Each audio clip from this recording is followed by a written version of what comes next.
This is Hall of Famer Marshall Faulk, and you're listening to the Fantasy Footballers.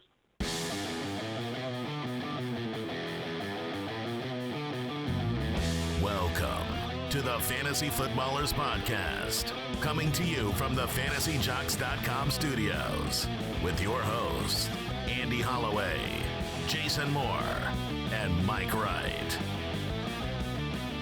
Welcome into the podcast. I'm here. I'm here. I'm here too. You guys are both wearing black shirts today. MIB, man. Feeling gloomy, man. It's the Super Bowl. You don't want to wear black shirts, guys. You're very pale. Really? Well, you blend into the chairs.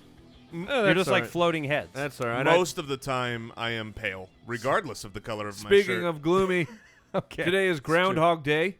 Yeah. Saw his shadow. And he saw his shadow, which means victory for Arizona, fellas. Why is that? 6 more weeks of winter. Oh. Right.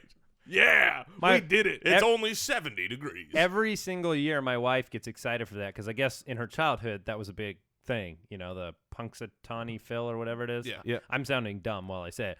So she came in this morning and was like, what does that mean? We got like 3 springs this year or something? Like, I have no idea. What's funny is there's we have one season. I wanted to check. Summer and summer light. Or actually, the kids, they were very upset. Like, it's Groundhog Day. Did we miss it? And I said, I'll check it. And so the first thing that comes up is this Washington Post article. but so, you know, Groundhog Day is just fun, right? But here's the headline. Groundhog Day 2017. Phil says long winter. But he was wrong before he even woke up. Wow. Take that, Phil, meteorologist. Controversy. Stupid groundhog. Well, He doesn't know weather. It feels like Groundhog Day with the Patriots in the Super Bowl yet again. Ooh, I like what you did. Welcome to the show. Today we have a great one. A Wayne Gretzky, if you will. We have the 10 things to remember. We just lost 20% episode. of the audience. 20% of the audience is gone. Got to make a good Gretzky joke every blue moon. 10 things to remember about 2016. This actually is a really important episode. These are things you want to keep your mind on so that you don't make the same mistakes in 2017. Things that you should remember that may craft your draft strategy for 2017. A lot of things that we've learned over the years that you have to remember. Otherwise, you'll be thrown off. You make mistakes. So we each have picked out 3 of our own, and then we have one as a group that we want to share with you. So that's the focus of today's show. We also have news, and I do want to mention this right off the bat. For those of you that are gamers, I know there's a lot of crossover from our listenership. Those of you that play video games and things like that, we did start a Twitch channel. During the offseason, we're going to be answering some fantasy questions on there and then playing games in a very mediocre way. Just having fun, man. But trying to play them in a good way. So that's twitch.tv/theFFballers if you want to follow us there. That way you know when we go live. We'll do that a couple times a week. And if you're in the chat room, we'll answer some questions as well. Should be a lot of fun. Yeah. Watching Jason die. So yeah, I will entertain you. Yeah, but I will not teach you how to be better at the game. No. We've said this before. Jason is the guy who'll probably answer most of the questions because he'll have the respawn timer. Oh yeah, that'll be going, and he'll just constantly be in that respawn timer. He'll have a free mind. All right, quick question of the day, gentlemen. This one comes in off of Twitter at Michael88Morgan. He says, out of these 4 rookies, I love this question because I've read this already from when it came in. And I don't necessarily know the answer yet. He says, out of these 4 rookies, who will have a sophomore slump? Ezekiel Elliott, Michael Thomas, Jordan Howard, or Tyreek Hill? A report just came out. 2 very positive Tyreek Hill reports over the past 2 days. First saying his snaps could double, and then Andy Reid basically coming out and saying, hey, look, he may earn a starting wide receiver His spot. catches may quadruple. He may be a starting wide receiver. That's really good for fantasy. When a guy finished 13th in fantasy at the wide receiver position without being a starter, it is good for fantasy. Good point, Jason. Yeah, so all right, I take it you're not taking Tyreek Hill.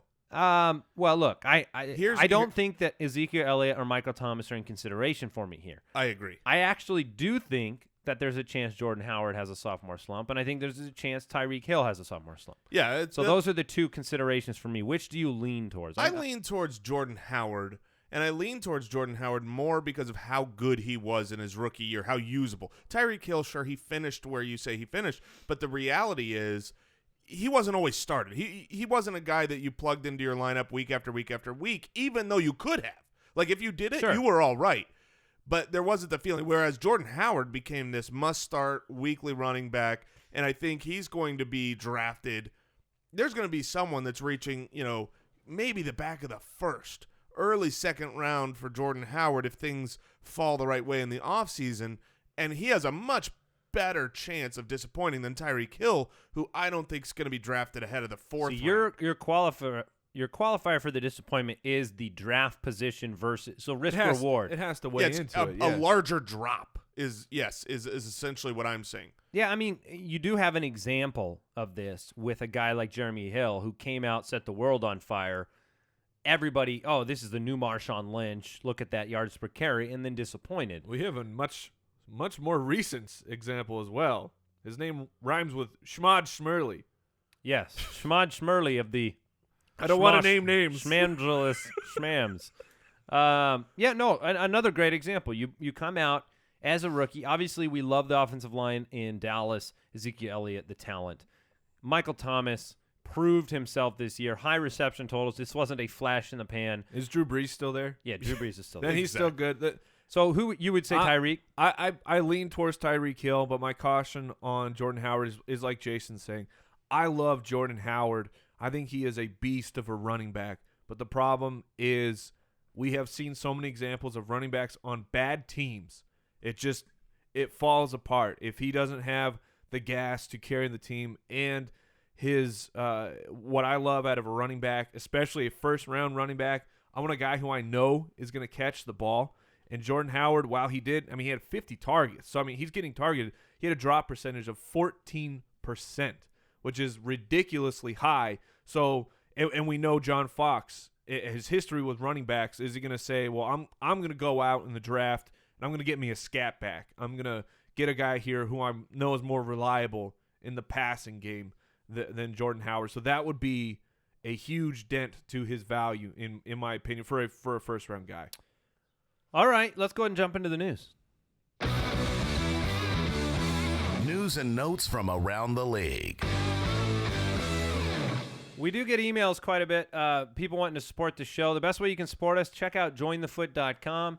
We're an independent podcast, and jointhefoot.com is our fantasy community. We put out extra episodes for the supporters over there, as well as a lot of other bennies, as they call them. Bennies. Benny Cunningham? No. Benefits. Oh. Bennies. Oh. You can also follow us on Twitter at the FF Ballers, and the website's thefantasyfootballers.com. Lots of new articles coming up, including a fantasy report card article about Allen Robinson. I think he'll be one of the more interesting names for 2017. I don't think his parents are going to like that report card very much. No, not based on this last year. One's going to need a signature. Are they going to hold him back a year? Is that the Allen Robinson? Might. All right, news. I have to just... Larry! Yeah. Larry Fitzgerald is coming back, which I would do if I led the league in receptions, if it were me. Right. Yeah. So told ESPN's Jim Trotter he's definitely returning. There were tweets from Larry this morning that certainly affirmed that. Excellent. When So he Larry said, is back. There's all the questions surrounding Carson Palmer, which we'll get to here. But Larry and Carson right now are joined in the hip. The most lines of thinking were that if one of them leaves, the other is gone. And so hopefully one of them coming back in Larry ensures that Carson Palmer will be back. And that's not just for us as Arizona Cardinal fans, but for fantasy football. I wouldn't, David Johnson, Larry Fitzgerald, John Brown, these guys, they need Carson back.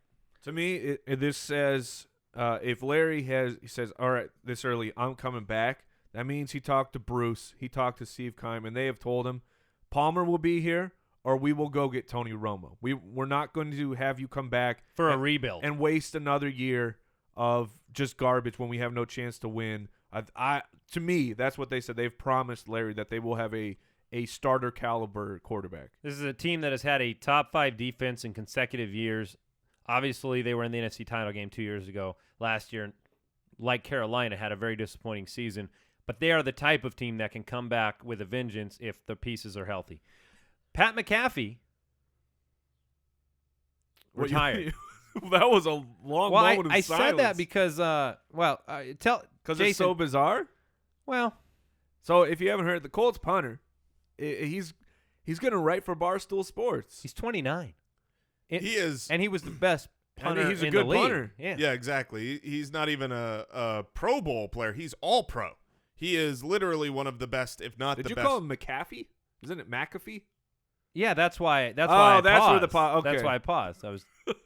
He's an antivirus program. You put the wrong emphasis. emphasis. Yeah, I mean, he's great. Pat McAfee. I will say this. I tweeted out, I think our main show tweeted out his press conference announcing his retirement, which was a very funny little bit that he did. But it is crazy. It's real. He's leaving his multi-million-dollar show up to football games and kick a football to go write for a blog. Yeah. Hey, man, he feels it. Far more important news for the fantasy owner. Lev Bell is in the process of determining if he needs off-season groin surgery. Another discount on Le'Veon Bell. Le'Veon Bell tries to give you a discount every single off-season. Alex Flanagan is talking to Bob McNair. He said she said Bob McNair said Osweiler needs to get better. That's kind of important. Probably going to look at a young quarterback in the draft. Look, the implications of this news are just related to the weapons there, Lamar Miller and Nuke, who they want to give an extension to. But he's kind of trapped in that world where Larry Fitzgerald was trapped when John Skelton was a quarterback. Yeah, do you and think Max he would Hall. sign it? Yeah, you sign it because they're going to pay him. Well, So he's going to get paid no matter what. Yeah. Well, here's the thing. Osweiler doesn't represent a 7-year project to me. He represents he's either going to get it together or they're going to make a complete change. So, But then you have to go through that change of building up. I mean, that could be multiple years. he'll sign it. Players always sign it. I don't just I agree not with always. Andy. Larry did. Yeah. So, Yeah. and then it was reported by Ian Rappaport that the Texans are not a landing spot for Tony Romo. Yeah. Financially does not make sense for them. So, you guys want to start talking about these 10 things to remember? Yeah. Mike, who's got the first one? Jason I knows. believe Jason I knows. am kicking it off. All right. So the 10 things to remember, and this is, we've been talking about this show for a while because we want to make sure this is the time of year where we still remember this year.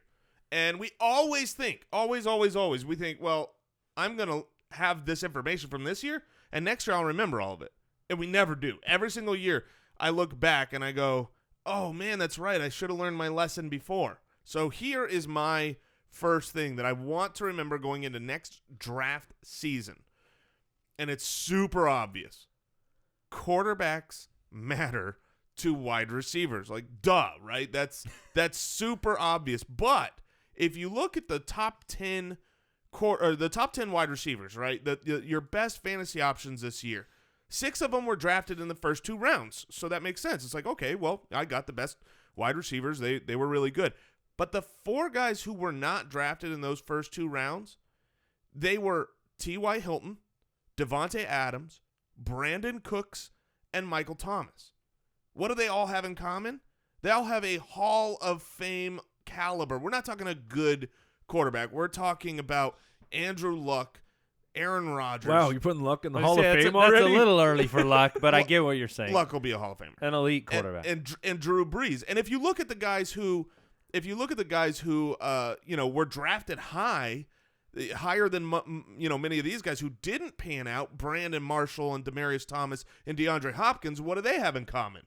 They had bad quarterback play. Yeah, you can also throw Allen Robinson in there. Yeah, exactly. So for me, when I'm going into next season, look, in the first 2 rounds, if Mike Evans, you can argue whether Jameis Winston is good or not. He's great. He's top. But once I'm like round 3 and later, and if I'm looking at wide receivers, I'm going to be focusing on the quarterbacks. Yes. That's something I want to remember from this year. Absolutely. And that's important because when you look at running backs, that correlation isn't as strong. You like winning teams. I know that strategy is one that I've taken in the past. Winning teams, good quarterbacks, good offenses. But you did have some running backs that performed on bad teams. You didn't really have that with wide receivers because you need a quarterback. They throw the ball to the wide receiver. Go figure. All right, number 2 on the 10 things to remember. This one is it's a tough one for me. And it is remember that prototypical isn't always best, even though it always feels best. And I want to tell you what I mean by that. Tyreek Hill, Tevin Coleman, okay? Michael Thomas, the rookie. Marcus Mariota, not prototypical. Rashard Matthews, not prototypical. There are a number of players that finished in the very top of their position, near the top of their position. And what do I mean by prototypical? I mean kind of how you would sketch out a perfect wide receiver 1, a perfect wide receiver 2, a perfect running back 1, and a perfect running back 2. For a running back, a lot of the times that means I'm a bell cow. I'm the RB1 in the backfield. I get this many touches. For a wide receiver, it's okay, I'm the first target on my offense. I'm an every down player. But what I want to remember is that prototypical is not always best, and that I can, when I see the signs on the field, in the stats, I can buy into some of these guys that are not prototypical. Tyreek Hill finished 13th at the position. He wasn't even a normal starter. He got the end arounds. He was more of the, who am I thinking of from St. Louis? Tavon? Yeah, he's more of the, he played that Tavon type of role, yet had a massive impact on your fantasy team. Tevin Coleman. I mean, he's the RB2, but he was on a prolific offense. I could have bought into Tevin Coleman and had a bunch of good weeks out of that. So basically, I'm not saying you draw up your fantasy roster with all of these guys, but allow for some out-of-the-box commitments to some of these players that are in that other category of non-prototypical. So I want to remember that for next year because we saw guys step out and do that. If I had bought into Michael Thomas earlier, that would have been a big benefit to my team, even though he's a rookie. So look for those opportunities. Yeah, and we know that the rookies are kind of few and far between. We talk about a lot how our view of rookies has been skewed by that couple years ago when several of them went off and they were in the top 24. But that doesn't mean there won't be 1 to 2 guys who break out their rookie year, especially in this new NFL. The thing that I want to remember and kind of number 3 point out here is this year it's a no-duh kind of a situation, is the impact that the super stud running back has on your team. If you had David Johnson, you had Elliott, you had Le'Veon Bell, you know it, you felt it, because these guys could win the week by themselves. There is a massive separation of the top running backs from the rest of the RB1s. And I just want to emphasize, this is the norm. This is the normal thing. This is why I like to take running backs in the first round, right? So I broke down some numbers on the running backs and the wide receivers for the last 4 years, and looking at the average, the mean, right, of what were running back ones putting up. And here's the last 4 years. 254 points. Last year, catastrophe, 207 points. But the 2 years before that, 247, 248. So this year was right in line with those other 3 years.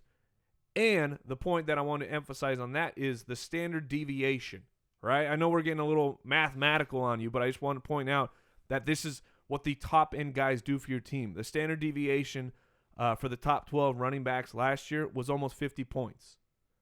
2 years ago, when it was a crap fest, it was 30. The 2 years before that, though, 50 and 45. That the top-end running backs that you can only get in the first round, maybe the second round sometimes, like a Shady McCoy, he drops.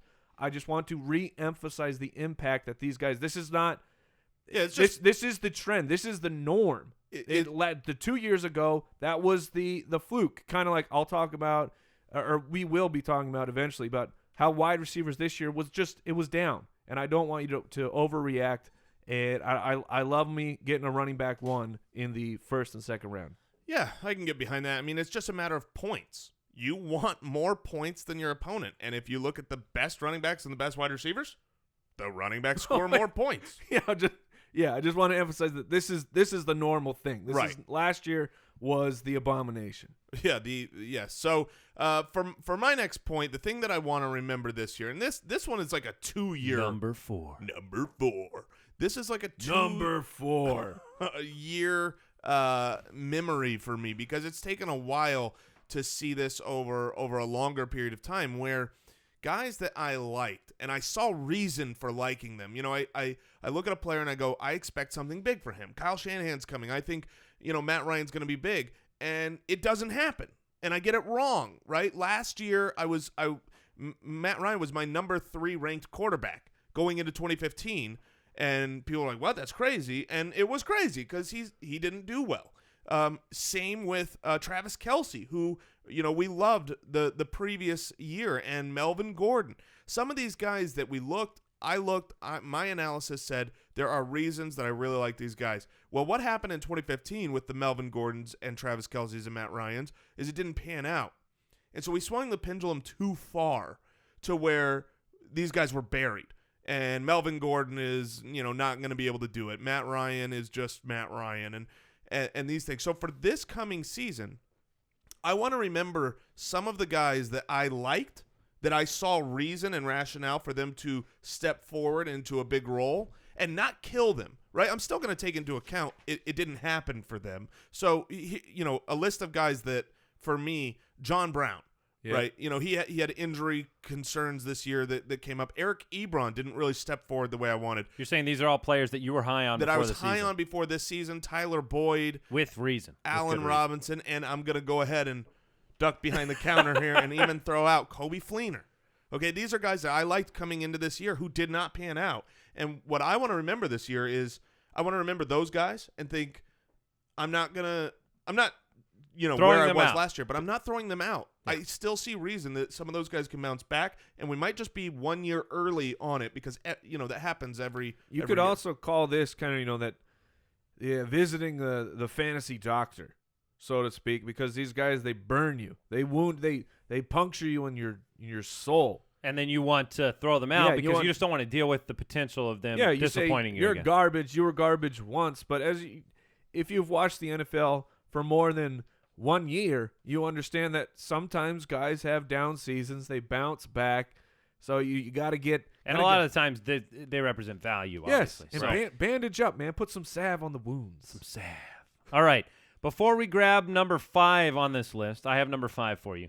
Before we do that, I do want to thank today's sponsor of the show, helping us keep the lights on. It's Blue Apron. We've been talking all about them lately, and that is because not all ingredients are created equal. Blue Apron sends you fresh, high-quality ingredients. They make a real difference, because it's important to know where your food comes from. Thankfully, for less than $10 a person, Blue Apron delivers easy-to-follow recipes along with pre-portioned ingredients, courtesy of over 150 local farms, ranches, and fisheries across the United States, right to your door. Our family has used Blue Apron for a very long time. I love it. They ship the perfect amount of ingredients. There's no waste. Everything is right there for you to easily make a home-cooked meal in 40 minutes or less. Here are some upcoming meals, okay? Some of the upcoming February meals. Cashew chicken stir-fry with tango mandarins and jasmine rice. Udon noodle soup with miso and soft-boiled eggs. Roasted pork with apple, walnut, and farro salad. I'm all about the pork lately, by the way. Hey, I'm nothing wrong with that. Becoming a big pork fan. And crispy, oh, wow, that's a tough word. Barramundi. That must be a fish right there. Must be delicious. With quinoa and The roasted. harder it is to say, the more delicious it is. And the more likely it's a fish. And roasted carrot salad. Check out this week's menu and get your first 3 meals for free with free shipping by going to blueapron.com/ballers. You'll love how good it feels and tastes to create incredible home-cooked meals with Blue Apron. So do not wait. You know the URL. That's blueapron.com/ballers, because Blue Apron is a better way to cook. Now, number 5. Number 5. I don't know how tempted people will be, but I just want to emphasize a couple points about these so-called throwaway positions. Don't be tempted to grab a kicker early. Okay, I know you might have had a dream about Justin Tucker the other night, and I understand. I dream about Justin Tucker. How'd Goskowski work out for He's an everybody incredible kicker. But here's the deal. 6 of the top 12 kickers in 2016 went undrafted. That's the exact same amount as 2015. What does that mean? It means that you can be just fine without worrying about drafting a kicker or being tempted to draft a kicker. What do you want to look for in a kicker? You want to look for high-powered offenses. That's what we saw from Matt Bryant. Matt Bryant had the best season as a kicker since Goskowski did in 2011, and that was because the offense was powerful. Look for high-powered offenses or out-of-this-world legs like Justin Tucker. Look, that's all you need to worry about. You're going to be just fine. Resist the temptation. to move ahead and waste a flyer pick where you might have drafted a Michael Thomas last year to go grab a Steven Gostkowski, because what's the point? Yeah. I grabbed Matt Bryant in the middle of the year off of waivers. Yeah, and that's always going to happen. Even unless it's like one or two special kickers of that year, they're all going to get dropped in their bye week anyway. So, unless somebody rosters two of them. So that's number. Don't worry about that team anyways. Yeah. Oh well. I mean, yeah. I guess I would have rostered Matt Bryant over the bye week. There's one. I did that with Justin Tucker, but there was a couple of guys. But I completely agree. I mean, you just and for what it's worth, defenses, like if you had to pick between one that you wanted to take a plunge on, defenses are slightly more predictable than a kicker will be. In fact, the past 2 years, 3 of the top 5 defenses were the same. Arizona, Kansas City, and Denver were all in the top 5 in consecutive years. So if you need to make a pick, what I'm saying is grab that D, then grab that kicker. And use your last 2 picks. Yeah, and I would still highly recommend not going in early, because every defense comes up against bad matchups and you don't want to play them. You don't want to be locked in. You go to the waiver wire and it's just you can live there. You can live on the waiver wire for your defenses. Now to continue what I was talking about a little bit earlier. This is number 6. Jason. Number 6? Thank you. I didn't know we needed the mark of the beast here. What's going on? I'm Ron Burgundy.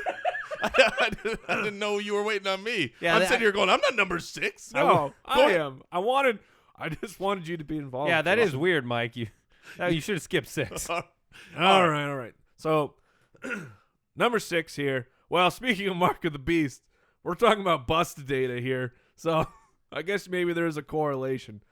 And I want to. So I always keep up my bust chart here as keeping track of what's happening for each of the top positions, and this was a little bit different this year, as you may have noticed, because it was kind of the year of the running back. Only 4 of the top 12 drafted running backs busted, compared to 6 of the top 12 wide receivers busted. This is the first year I've got data all the way back to 2012. This is the first time that the wide receivers have ever busted. Oh no! Mike, what about 0 RB? Wow, that was the tiniest little voice of public opinion. I'm not here to debunk or fight against the 0 RB truthers. I know that there is value in seeking anti-fragility and that kind of stuff. I get the argument. I totally get the argument.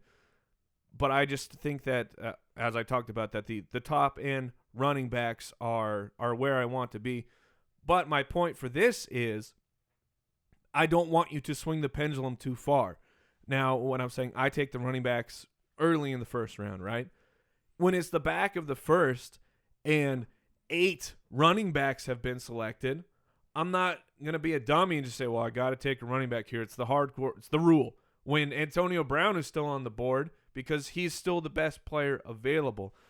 So I guess you could say don't lock yourself in because of last year's results, right? You have to be smart about these things. You have to be water. You have to roll with the situation and understand that just because the running backs provide such a value to your team, if they've already been depleted, if that top tier has already been depleted, don't abandon the wide receivers just because you had more busting on that side. It's a healthy reminder, right? Because this happened last year.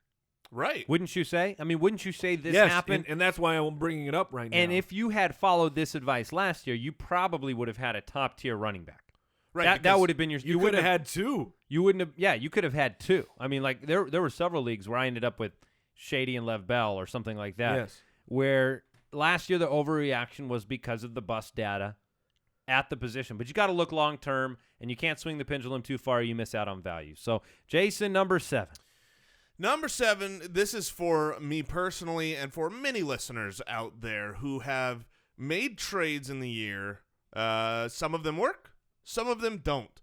I want to go back and remember the reasons and why things worked and why things didn't. You got to analyze those, because sometimes a trade doesn't work out, a guy gets injured or whatever. Sometimes, though, you go back and you look and you can see why you made a mistake in one of your trades, and you can avoid that. So for me, I can tell you, one of the things I want to remember for next year is to never be in a position where I think I need to make a trade.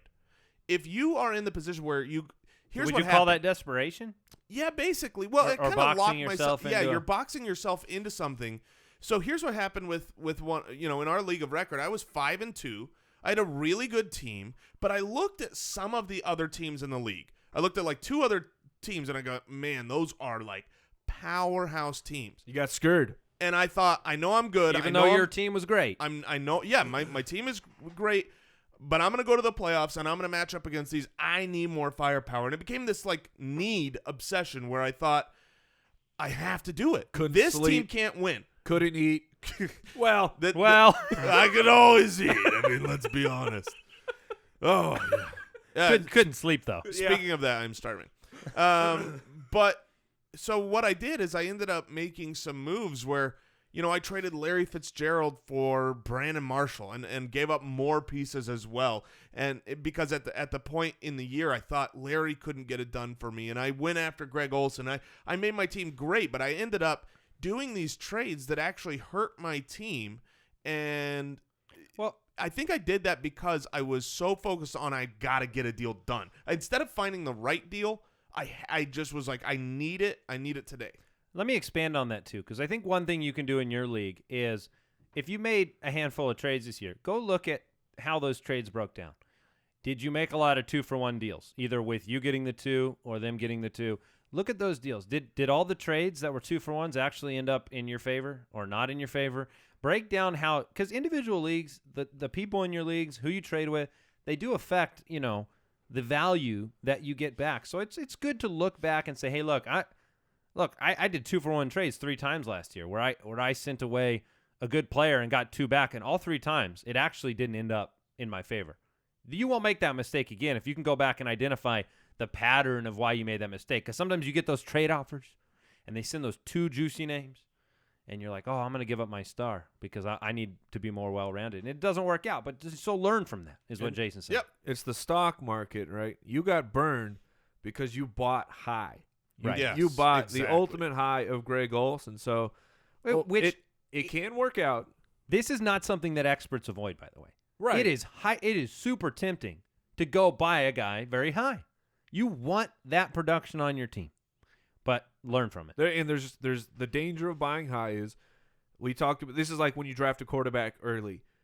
You're committed to that guy. If you listen to the show through the season, every single week, Jason. Greg Olsen was in my lineup. Do I start Greg Olsen? Well, I have to start Greg Olsen, not only because he's still the number 1 tight end, but you paid so much for him, and you know what he can do. You just that fruit, that juicy fruit, is always in front of your face. It's gonna move you.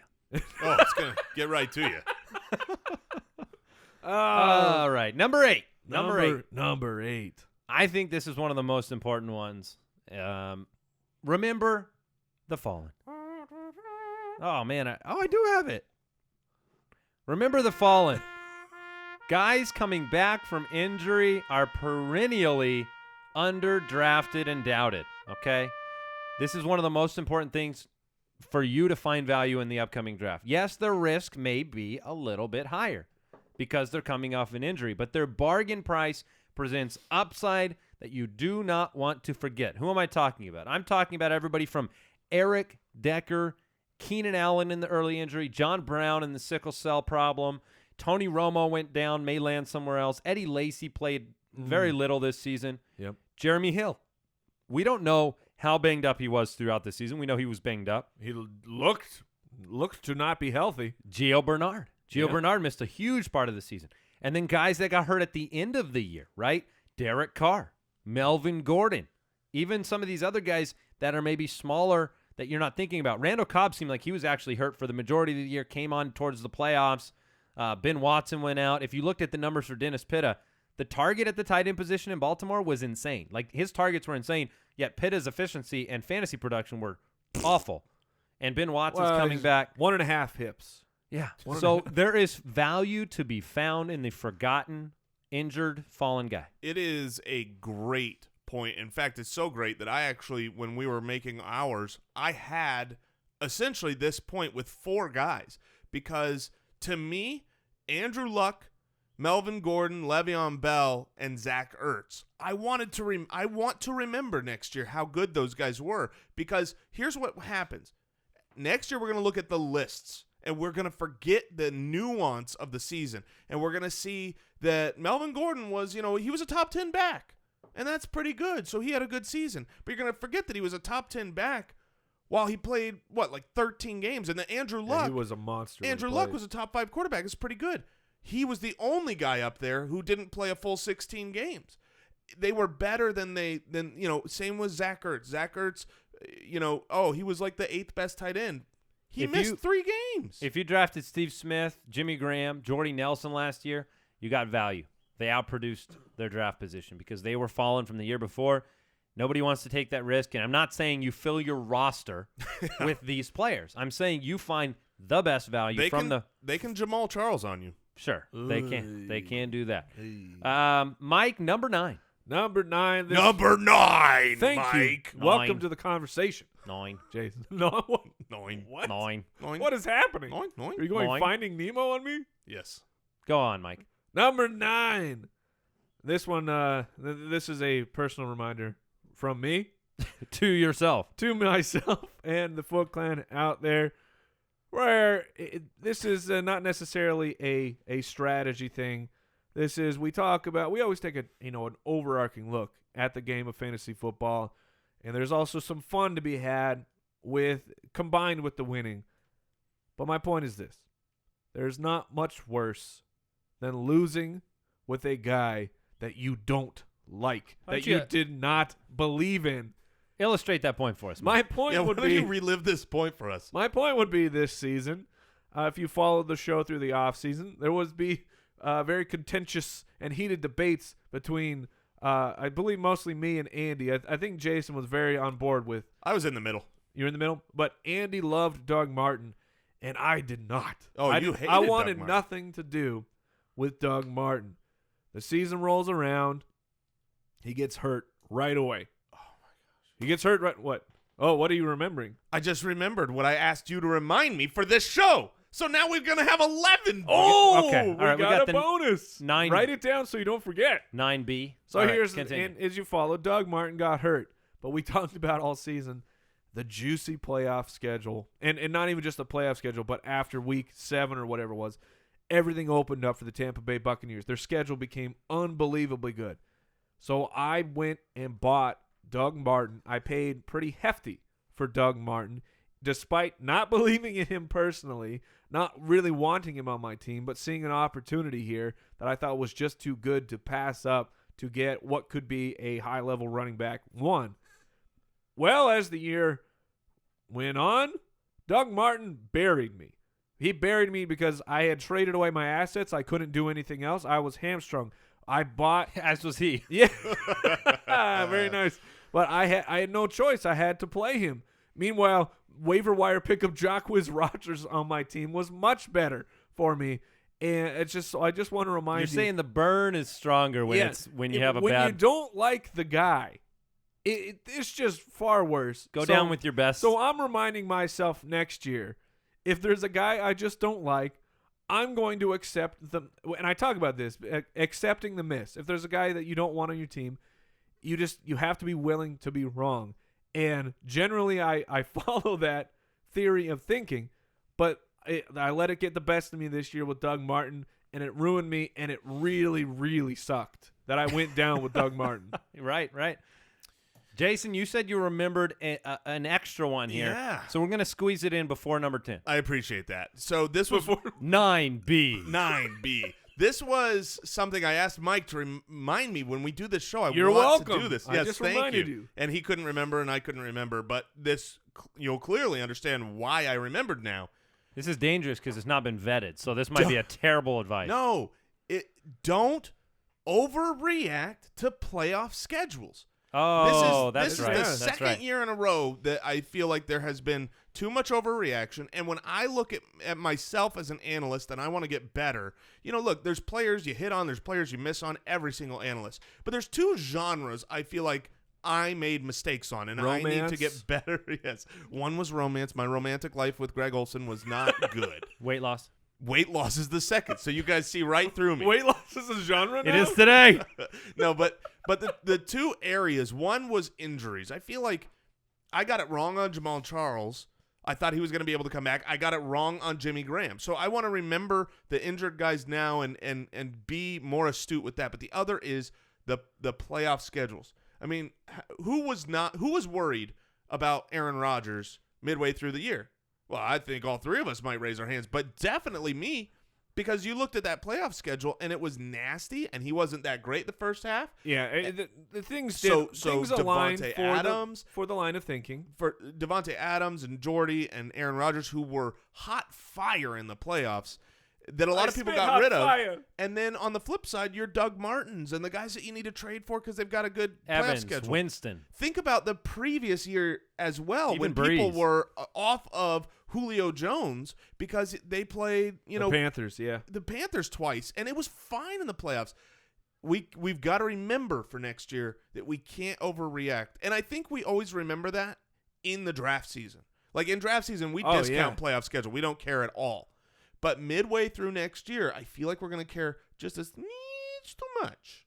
So hopefully we can remember. All right. Well, it's good. Number 10. Number 10. This one comes from all of us here.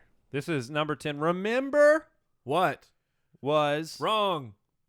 That's not helpful. No.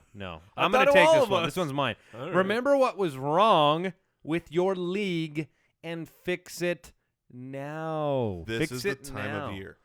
Whether it's bad rules, bad league mates, bad settings, maybe where you're playing or how you're playing.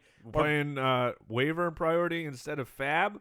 Or bad communication. You don't have something set up that allows your league to communicate, announce trades, trade talk, rumors, those type of things. So if you have something wrong with your league, now is the time to get things in line. Whether it is spelling out some of the rules that people argued about and didn't understand last year, whether it's figuring out a better trade deadline, switching your waiver priority to fab. Getting off of Week 17 championships. Yeah, fixing your schedule. Stop it. Kicking out people that didn't play or ruined your league's integrity because they did not adjust things. Can we get rid of Mike? Right, integrity-wise. He played, but his integrity is terrible. Oh, don't say that. Don't say that. Well, I could see it. I do. Well, now that you bring it up, I do remember this trade that happened with Calvin Johnson 2 years ago. This was like 4 years ago. This was like 2 years ago. You'll never let it die. Where I spent literally half my day trying to trade for Calvin Johnson.